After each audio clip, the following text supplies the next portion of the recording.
Newfoundland Hobbyist is sponsored by paulsfinest.com, Mid-Island Motorsports located in Springdale, wildmedkits.ca,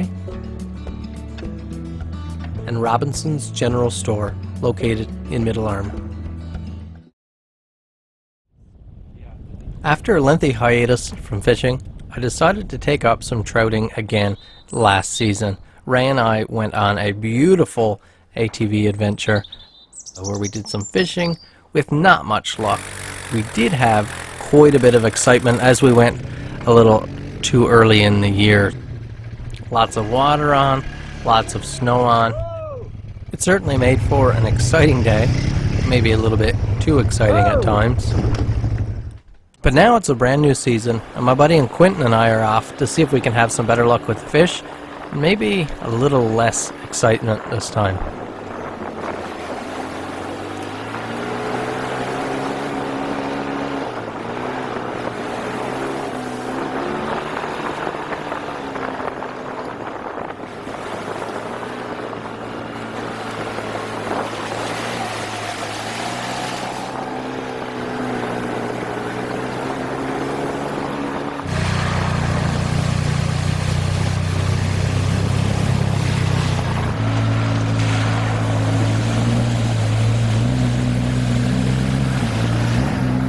Good morning, guys. First stop of the morning.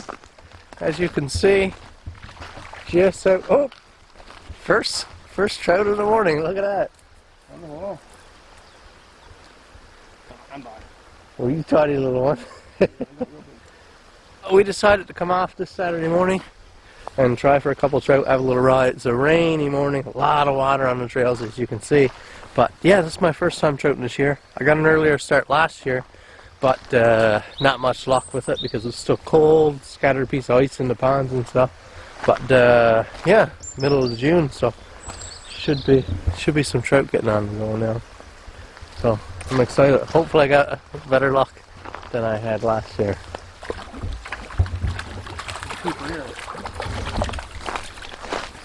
Oh yeah.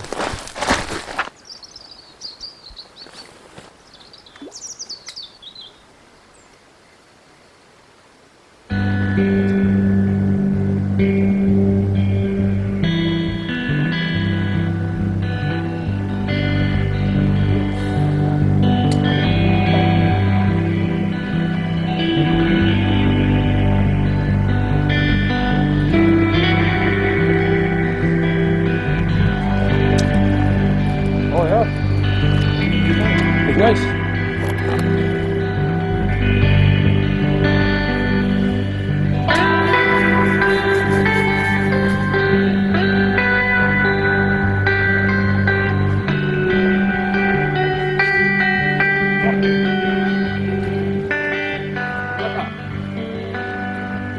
Where you at? I know you can't do it either. You runs out of bait, you catches your own bait. Oh, right in by my feet. He caught on right there. Oh. Got another one? I hope you all are enjoying that episode so far. Now that you see that we're catching some trout out there, we're going to need to address the knife issue because those trout are going to have to be processed. Now, when it comes down to hobby work, in fact, sharpening I find is extremely important. Whether you're sharpening an axe for the woods or a knife, as we said, for the fisherman or hunter, whether you're sharpening hand plane irons, a chainsaw chain, So many different types of things come into play. Even if you're someone who works with fabric and sewing and different things like that, you have different types of knives and scissors.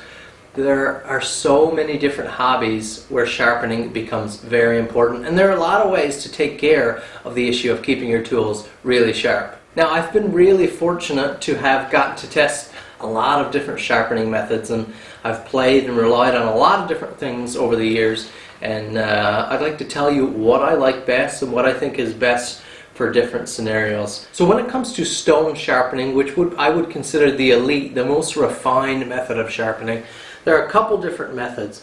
One is a guided type system. Now this is a really top-notch guided system. A cheaper method, something you might have seen before, is something like you can get at Canadian Tire. The Lansky system comes in the little red case with a couple different grits. Those are okay. Those are nice for a crude edge, but they don't have very fine stones, and the setup just isn't real nice. This Edge Pro system here is really exceptional. It allows you to set the guides. They have a lot of different options, including right here now, mine is mounted up with a scissor attachment. If you don't have any real value for the freehand sharpening and you don't want to invest a ton of time learning freehand sharpening, a guided system might be for you, and Edge Pro is where I would look for that. It's just an exceptional system. It doesn't take up a lot of room. It's set up really nicely, and I like it. If you do want to learn freehand sharpening, if that interests you, just the style and skill and the traditional aspect of it, there are a lot of different things to cover in terms of grits. Obviously there are a lot of different stone options. I just have just a few here of the hundreds and hundreds that are on the market. You have choices now between ceramic and diamond and silicon carbide and different types. I tend to like silicon carbide and ceramic stones, not a big fan of the diamond stones. Ceramics are really good. A lot of improvements in ceramic in the last few years. Aside from sharpening like that, there are ways to hone your blade. Edge Pro sells a ceramic rod here. The same company that makes this sells a very simple ceramic rod, which I like. It's a real nice grit. It's fine. It's not one of those coarse steel rods. I really like this tool. A lot of different companies make different types of rods. They are nice for in-field touch-ups and just quick touch-ups in the kitchen and things. Another way to keep your knife sharp once it's already sharpened to help sort of sustain that edge is stropping using various compounds. So now, regardless of whether you're using a guided system like the Edge Pro or freehand stones like this, you need to choose the grits that work best for you. Right here I'm starting with my coarses. I've got a 240 grit Sigma stone. This is a ceramic stone, and that 240 is extremely aggressive. I would only use something that low in grit for the toughest of tasks. If I had a real bad blade chip to remove or a nick or something like that, I'd start down there. And then I work up from there. I've got a 340, a 400, a 1000. This is a combo stone. Oop. This is a combo stone. This is a nice option someone might consider for a starting option. Gives you two grits in one. We've got a 1000 grit right here, a 3000, 4000, 5000 here. So this is within the range of standard sharpening. So if I was going to just sharpen pocket knives and hunting knives and different things like that, this is within the range of where I would want to buy my stone selection. And over here you get into the real elite level stones. So we have a 10,000, 8,000, a 12,000 grit there. Just very high end, far more fine of a grit than you would ever want for like a kitchen knife or a pocket knife, hunting knife, or anything like that. This would be an unreasonable expense, just not needed. For general pocket knife sharpening, I would go maybe something right here. Start off with a coarse stone, a 400 or a 340, I believe that blue one is. Two awesome stones right there. Something that range to get your edge started. Then you definitely want a 1000. For me, that is the bread and butter stone to establish an edge, the 1000. And then, I mean, a 1000 is a good working edge that will cover for most tasks, but I also like to polish an edge. So I would pick something maybe 3000 or above, 3000 to a 5000 range that you can step from the 1000 to get a real nice polish. So You could just do it with a single 1000 grit stone, assuming you never have any bad chips or nicks in your edge and you didn't want it polished. But of course we're always getting little nicks and things like that, and it's nice to have a coarse stone for some heavier steel removal to repair that. Then you definitely want that 1000, like I said. And then if you do want a polished edge, a 3000 to a 5000 range is nice for most general use tasks. I would stay away from the real fine stones until you need that. Now if you're using stones, whether with a guided system or freehand stones like that, you're going to want something to flatten the stones because they do hollow out and dish over time. I really like these grits here I got from Paul's Finest. Silicon carbide grits, this is aluminum oxide grit, a couple different grits. You use on a sheet of glass, you scrub your stone around. It's the best that I've used, I really like it. As for straps, I like leather, and I like a coarse and a smooth leather. So you see here I've glued up a hardback strap, or a paddle strap is what most people call it, where I have a rough side here. This would be like the split side of the leather, and I have some polishing compound scrubbed in there, just a rouge, and then I have the fine side of leather on the other side. I keep that clean, and I just like that for cleaning up and putting the final edge on my knife. I'm just going to quickly sharpen a knife here that I built on this show in the very first season, maybe one of the very first episodes. If you've been watching a while, you'll remember the bake apple knife, and that I kept one out of the first 6 ever batch. I kept number 1 for myself. It is badly in need of an edge right now. It's very dull, and so I'm going to start on a coarse edge because I'm looking under the light here. It's a little test. I'm looking under my overhead lights, and I can actually see light reflecting off that apex, which means there is an actual surface instead of coming to a perfect apex there. So I'm going to start with a coarse grit, maybe even my 240 grit. So I'm just going to let that soak for a minute and we'll get started. Now I use this glass plate that comes from Edge Pro with the Edge Pro Apex. I love it for sharpening. It fits my NanoWa stone holder perfectly, and it holds in all my water so I can dump it out in the sink after. I do recommend you pick up one of these NanoWa stone holders if you're going to be doing some freehand sharpening.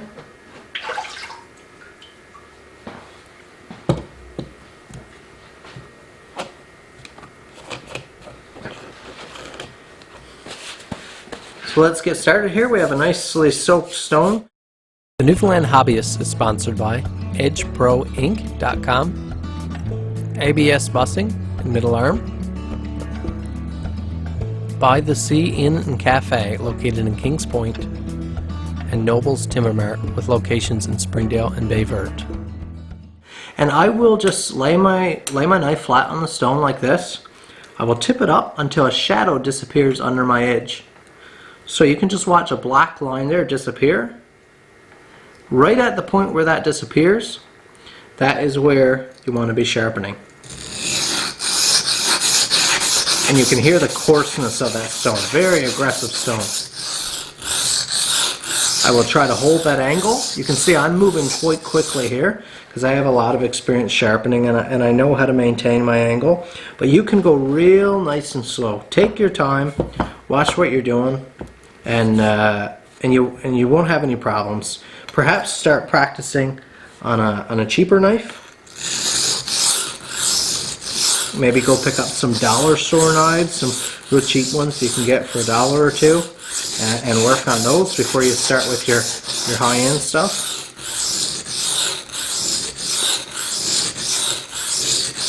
Your finish point on any single grit stone is when you've removed that light at the edge, or when you've re-established an edge, that is with this coarsest stone. Once I'm pretty well near the end and I can see a wire burr forming as the two faces of the edge meet, I'll use only cutting strokes, lighten up on the pressure. You can see I'm just following that edge. I like to keep 2 hands on the knife, and I'll just chase that tip inwards like that. Spend lots of time looking, feeling, and I'd say we are ready for the next stone. So you can see the results from that very coarse stone. Now we're going to start with a 340, I believe, Sharpening Kuramaku. So same steps. Lay your knife down, tip it up till shadow disappears. And you can probably hear right away the significant difference in sound. And this is a very nice feeling stone. I highly recommend this Sharpening Blue Black if you're looking for a stone. paulsfinest.com, I believe you can pick up all of these stones. Let's put an edge on with this and we'll compare the results. Same thing. You take your time. I'm moving quickly here. You take your time. Keep checking as often as you need to. Watch what you're doing. Your goal now with this stone is to remove all the scratches from the previous stone. That's your job now.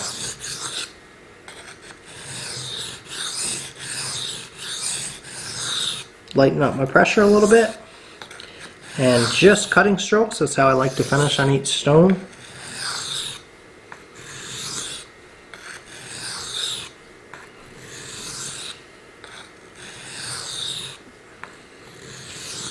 And let's take a look at the results.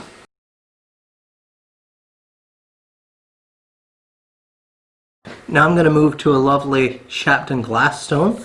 This is roughly a 1,000 to an 1,100 grit or so. Really nice stone. Ceramic, fast cutter, and it leaves an exceptional edge. So I'm just going to give it a little wipe down here because it's a little messy.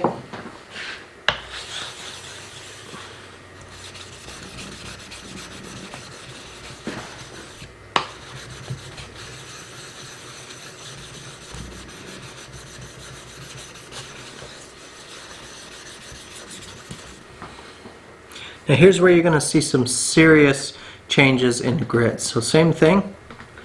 Watch how you're placing that on the stone. Now look at that metal particle. Look how fast that cuts. This is an incredible stone and not a bad price either. Paul's Finest sells it for a very nice price. Well worth the money. This stone would last a long time. Just so I wear my stone evenly.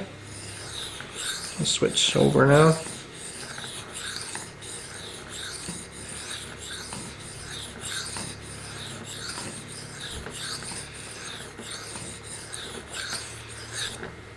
Again, working to remove the scratches from the previous grit, which you can do a good job of telling just with your naked eye.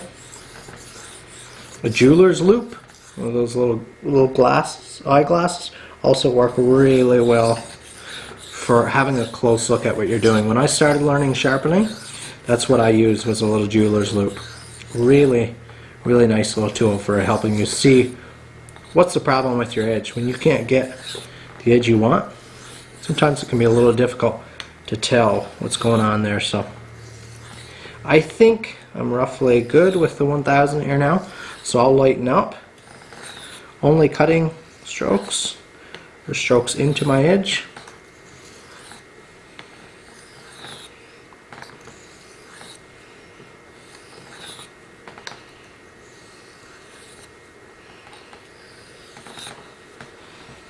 Let's have a look.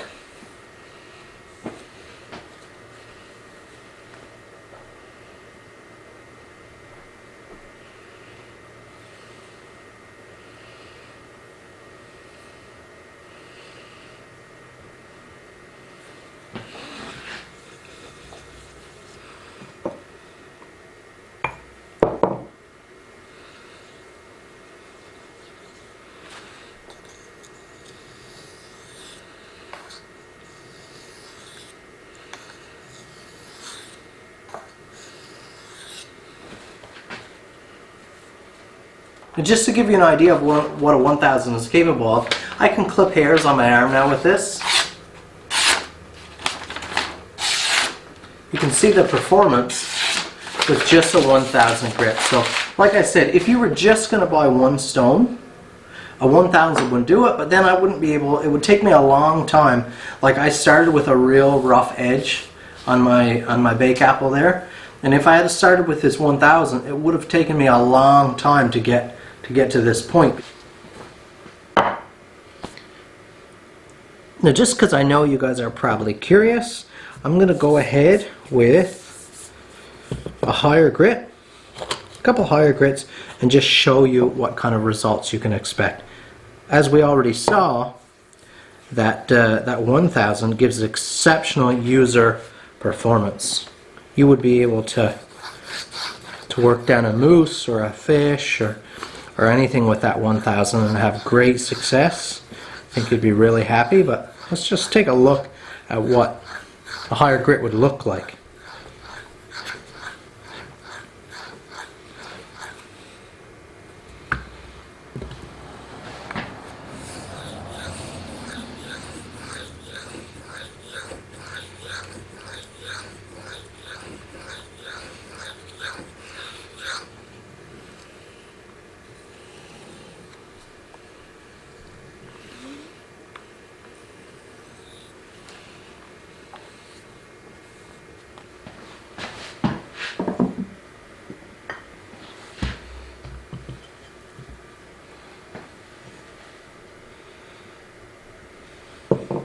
And now 5000, notice these are what are called splash and go stones. They don't require any soaking. The pores are so fine they don't drink any water. This is a 5000 grit. Let's take a look at what you can expect.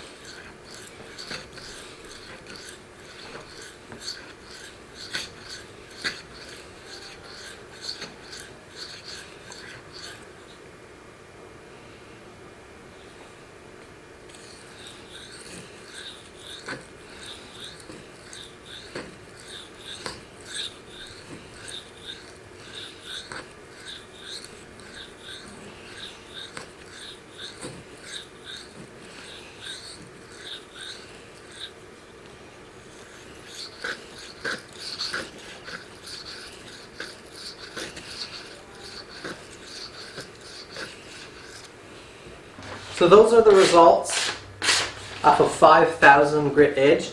And if I were to spend a lot more time, as you could probably see in the picture there are still some scratches there that you can see in the bevel from the previous grits. If you wanted to work long enough, you could remove all of those, but since this is just for demonstration purposes, it's not needed for today. I hope you learned a little something from this segment. I hope you've realized how important sharpening is and how useful it is to so many different hobbies and crafts, whether in the workshop, out in the field, inside at the sewing table. It's very important to know how to sharpen and to know what tools are required. So I hope this helps. Let's get back to fishing.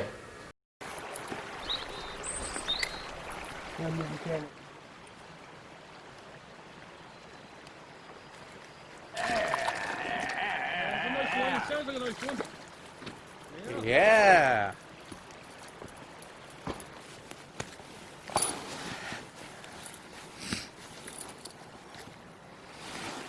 Just finishing up with this little brook there now. Quentin got, how many you got? 10. Quentin got 10. Nice trout. I got 5 half decent ones. I wasn't catching a thing until I switched over from a red devil or to a different style of spinner, and since that I did pretty good, but we've got to try another spot or two, and if we don't get our trout there, then we'll come back to this little spot. That's exciting. Oh, yeah. That's nice. I have better luck already than I had all last year.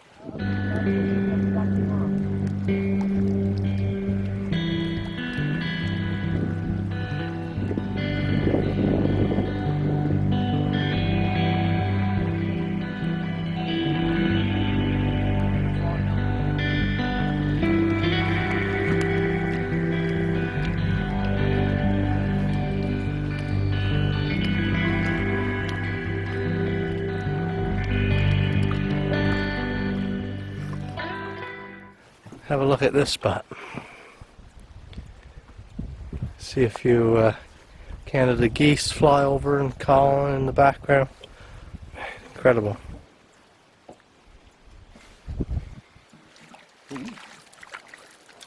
No, it's small. Hey? It's small, didn't you? Didn't expect that. Just stopped there just for a second on this little bridge. Quentin figured he'd have a try just for the sake of it. And his hook went in the water in 15 seconds. Just pulled up. Nice little trout. Nice little pan trout, yeah. Lovely.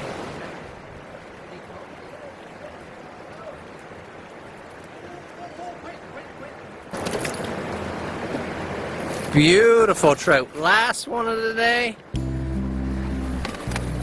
So Quentin and I were both thrilled. We both got our dozen trout. Not all real big trout, not all winners, but they made for a great pan trout and a nice family meal when I got home that day. If you enjoyed this, if you like this type of content, make sure you tune in to the Newfoundland Hobbyist Thursdays at 8:30 Newfoundland Standard Time on Eastlink channels 10 and 610.